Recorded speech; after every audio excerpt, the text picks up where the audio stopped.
Here And we here we go. go. Everyone's starting in Link's house for a big 20.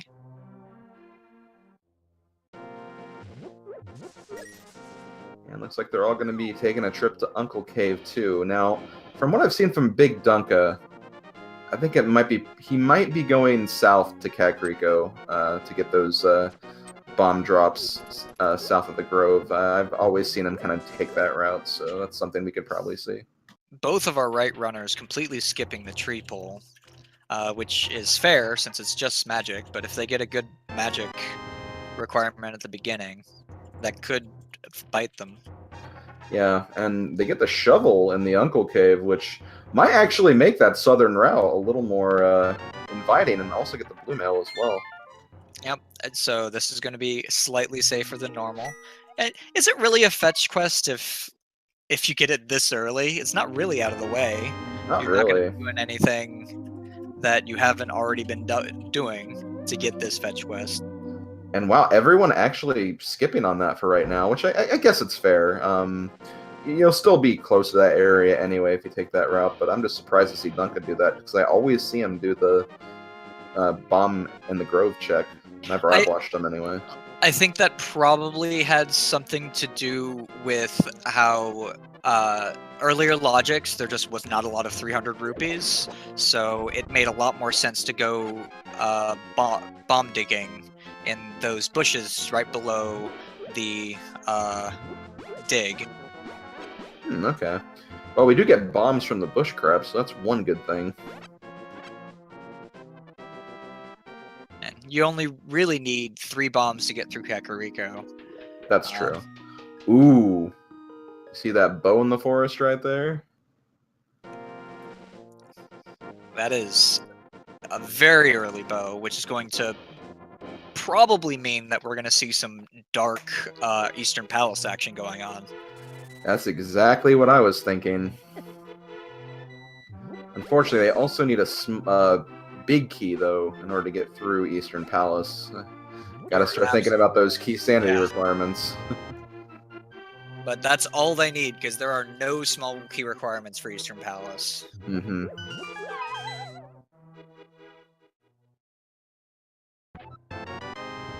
Also, thank you, Granlith, for the 250 bits.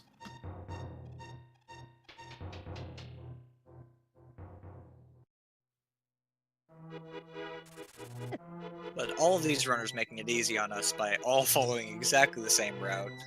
Yeah, definitely. And the tavern, just some arrows, nothing important there. Although they have an ability to use them now, so I guess that is something. Yeah, like, early bow means early arrows are actually probably going to be very useful. True, very true.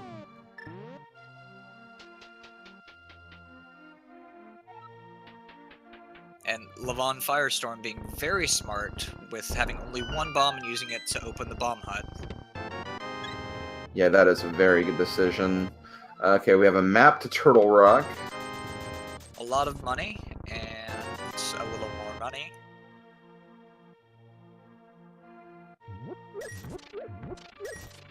And 1 more money. So, we did get the map for Turtle Rock while we're in here. Very quickly, in Keysanity, the dungeon items do actually have an extra ability, I guess you could say. As far as the map, that is what tells you whether or not if a dungeon is a crystal dungeon or a pendant dungeon. So you won't be able to tell by the music anymore. Yeah, unlike every other format, the music is randomized, so even if you have pendant music, it could still, and probably might even still be a crystal dungeon. Mm-hmm, definitely. We did get the hammer from the chicken coop.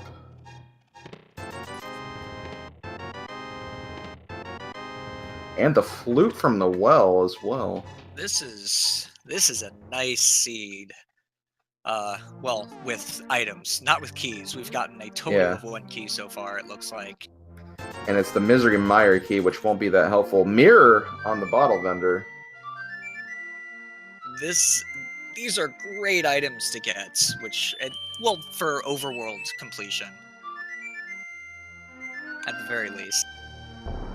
Yeah, for sure. And, you know, for Keysanity, where you honestly should be doing a lot of overworld checks as first, as much as you can, just so you have keys for the dungeons you can go into. Yeah, having the flute just allowing you to go to all these different places really fast is all definitely really, really nice to have this early on. Not that I expected them to, but all 4 runners remembering to turn on their flutes. I have definitely gotten flute in Kakariko and just completely did not flute, but our runners are smarter than that, as we can expect. Yeah, our runners are doing a good job.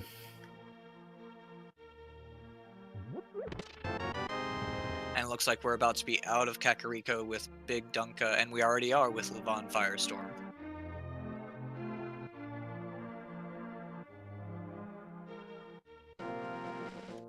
That was nothing important in library, so we won't have to have that on the back of our minds. Next, we're going to get the race game check, and it looks like we have a piece of heart. Probably going to end up skipping that. Yeah, but not skipping the dig. That's been very easy to forget about. Yeah, definitely. When you get flute right there, you're just almost thinking, okay, time to use this and get out of here. But nope, remembering that they do have that shovel. That is a good call. And Sigma, instead of checking the racing game, actually going into it, I actually like this move, despite the fact that it's not going to pay off, simply because in Keysanity, it is slightly more likely that something important is going to be on this race game. The fact that it doesn't pay off here doesn't mean it wasn't a good mood in the first place. Yeah, I can definitely agree with that logic.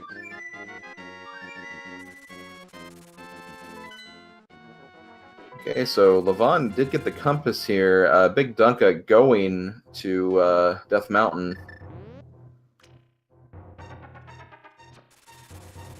And this dark room is probably one of the easier dark rooms, but it is still quite difficult to do without a sword. Wow, both items at the dam being compasses. I guess to explain this very quickly, because I don't want to miss any new items. Compasses, they're probably, if you know, like, if you can keep track of item counts, it's not really that useful, but for newer players, it does give you an item count for a dungeon whenever you're inside of it, so it can be very helpful for those newer runners who want to kind of learn, like, how many items are in every area. So that's basically what the compass does. I think the only weird thing about the compasses is in Swamp Palace, it will include the chest that is guaranteed to be a key, even though you don't need it. Right.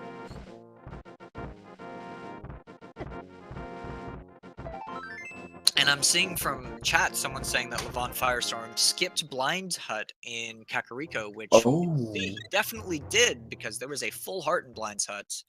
That is right. Oh yeah, because he started from the bomb warehouse. So yeah, he must have just forgot that. That's how he got ahead. I was wondering how he got like so far ahead. At least, I mean, fortunate for him, there is absolutely nothing in there. So true. Yeah, for sure. Worrying about that, but that is certainly not something he's done on purpose. Yeah. Because you do not just skip 5 chests for no reason in this. No, definitely not. Yeah, the mini Moldorm cave did not have anything. Sorry, go ahead. We have magic powder on top of Spectacle Rock. I completely missed what's underneath, though. Depending on what he does right here. Okay, yep, he's not going for it, so it's nothing of value. Probably just like a capacity upgrade or something. Ooh, we do have the silvers in Ice Rod Cave.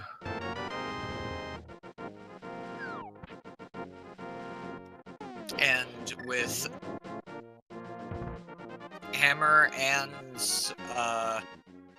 magic dust, we have another fetch quest open to us. That is very true. Ooh, Lavan taking a death right there from the Dead Rocks. And we have mitts.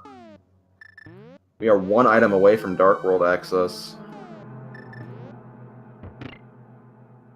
And unlike every other format, even though we need a lot more items to be able to defeat Agate 2. Just like in regular randomizer, we require both a sword and either a sword upgrade or the magic cape. But in this format, we also need 2 keys to get there. Mm-hmm. Yes, we do. Sigma got the Bombos medallion from the first chest in the Hyrule Escape.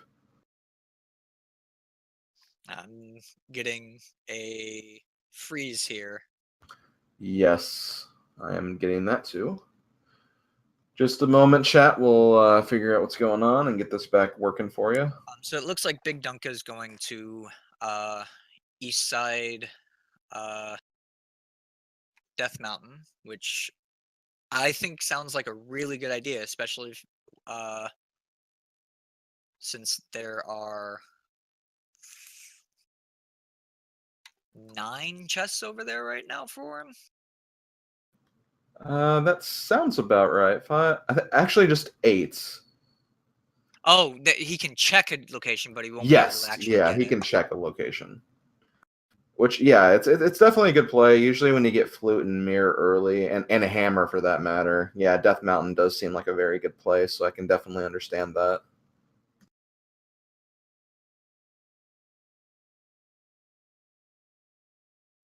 So